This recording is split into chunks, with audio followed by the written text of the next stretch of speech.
گوندی سرێشمەی دۆڵی ڕۆستە.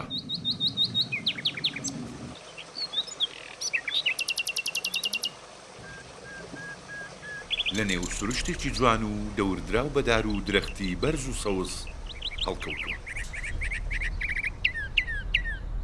لە نێو ئەو گوندەدا خانوویەک لەسەر شێوازی کۆن ماوەتەوە و بۆ تا ناسنامەی پاراستنی کولتور و بە بیرهێنانەوەی ژیانی ڕابردوو لە سنوورەکە. دیوارەکانی لە قوڕ و بەرد، سەربانەکەی لە دار و قامیش، دەوروبەری پڕ لە گوڵ و لە ژێر سێبەری دارگوێزی بڵند، تابلۆیەکیان لێ دەرچووە پڕ لە جوانی.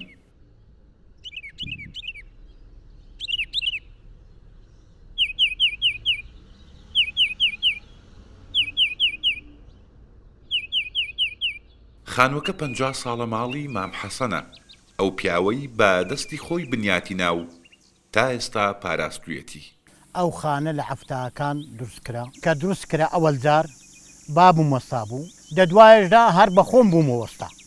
ئەجا لەوانەیە نەخستانی هەبن دیوارەکە گەلەکی جوان نەبی، بەس وەمێ دروست کردیا ئەگەر قومبەلاش دەبن بنێت بە ناسایی ڕاناقەنێ. دریشم پێی خۆشە. خانی ئیسەب لە زستانی ساردا لە هاوینێ گەرمە، ئەوە بە پێچەوانەی ئەوی لە دستانەی گەرمە لە هاوینێ فێنکە. ئێرە بە قەسری هەولێری ناگۆڕمەوە. ئەرێ وەڵڵا بە تەبیعاتی خۆم. لەو ماڵە هەمووان جلوبەرجی کوردی دەپۆشن، خواردنی کوردەواری دەخۆن، بە ئاگری دار چێشت لێدەنێن. عائیشە حەمەد کە بۆتە هاوژینی خاوەن ماڵ هێنراوەتە ئێرە. هەر لەم خانووە 2 کوڕ و 3 کچیان لەدایک بوونە. بیانیان هەرستین هەمێ ئەرشینین خاوینەکەینەوە جێسکەدەین. دووبارە هێوارەش حینی ئەرشینین و جێسکەدەین. وەڵانێک لە ڕۆژە سێجا جێشی وێ لێنە وێرە ئاگرم لێکردەوە دەرمەتبەقە گەرازە چین هەیە لە خوارێ هەموو شتن لێدانا لە باغ شتێ لێ هەموویە لێە بەس بەخۆ ئەزم لێ بەدارە ئیشتێخین شی و چاوشتیوە لێنێ. ئارێ وەڵا زۆربەی دەدارە. بۆ بینینی خانووەکە خەڵک دەستە دەستە دێن. هەر کەسێک ڕێی بکەوێتە ئەو گوندا بەبێ بینینی ئەو خانووە ناگەڕێتەوە. بۆ ئێوارانیش بۆ تا شوێنی مەجلیسی پیاوانی گوند و بەردەوام سەربوردەی ژانی ڕابردووی تێدا باز دەکەن و دەجێڕنەوە. گروپێک گەنجن لە هەولێر هاتوون. سروشتی جوان و دیمەنە سەرنجڕاکێشەکانی خانووەکە هەستی گۆرانی گوتنیان دەبزوێنێ.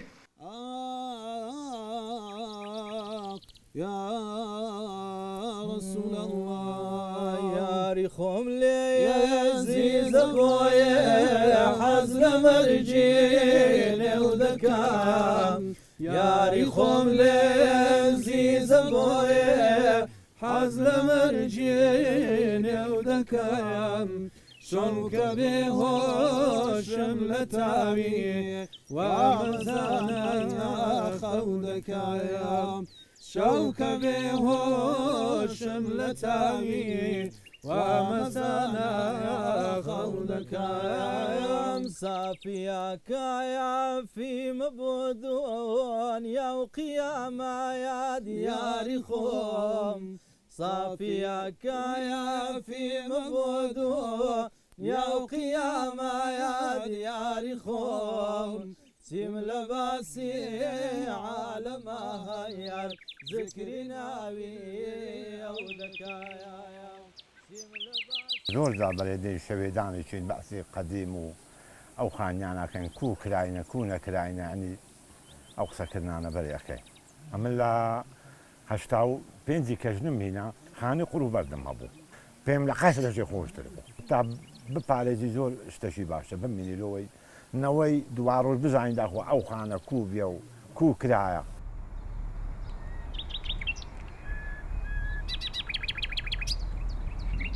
هەڵکەوتەی و گوندە جوانە و خانووەکەش جوانتری کردووە. پێشترسی خانووی لەو شێوەیە لێرە هەبوونە و ئێستا تەنها ئەوەیان ماوە. ئارەزومەندی بینینی خانووەکە زۆرن و هەر کەس یەک جار سەردانی بکات جاری دیکەش بۆی دەگەڕێتەوە. ئەندام جەبار ڕوودا و گوندی سرێشمە دەڤەری باڵەکایەتی